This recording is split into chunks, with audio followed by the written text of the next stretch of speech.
আল্লাহু আকবার। আরে আজান তো হয়ে গেল, যাই একটা কাজ করি, নামাজটাই আগে পড়ে আসি। আশহাদু আল্লা।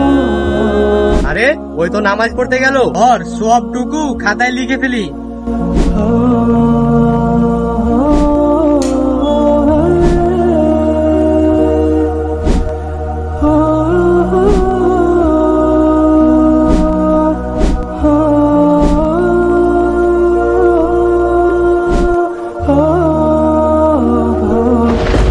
এটা রাস্তার মাঝখানে পড়ে আছে, একটা কাজ করি, রাস্তার পাশে ফেলে দিই। ওই যেহেতু একটা ভালো কাজ করলো, ওর নেকিটা লিখে ফেলি। ভাই আমাকে একটু পানি দাও ভাই, আমার গলা শুকিয়ে গেছে। এই যে ভাই পানি নেন।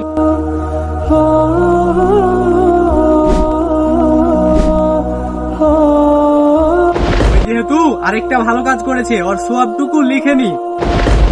আল্লাহর রাস্তায় মসজিদের জন্য কিছু দান করে যান। আল্লাহর রাস্তায় কেউ দান করে? এ দাঁড়াও, তোমরা এখানে কিসের জন্য টাকা তুলছো? ভাই আল্লাহর ঘর, মসজিদের জন্য টাকা তুলছি, কিছু দান করেন। কিসের টাকা? এগুলো ধান্দাবাজি বন্ধ করেন, যাও এখান থেকে। আসছে টাকা তুলতে। তুমি আর সব নেকি কেটে দাও, কিন্তু কেন? কারণ সে আল্লাহর কাজে বাধা দিয়েছে। যে আল্লাহর কাজে বাধা দেয় তাকে আল্লাহ তাআলা পছন্দ করে না, তার সকল নাকি গুনাহতে পরিণত হবে। বন্ধুরা, ভিডিওটি ভালো লাগলে সাবস্ক্রাইব করে দাও।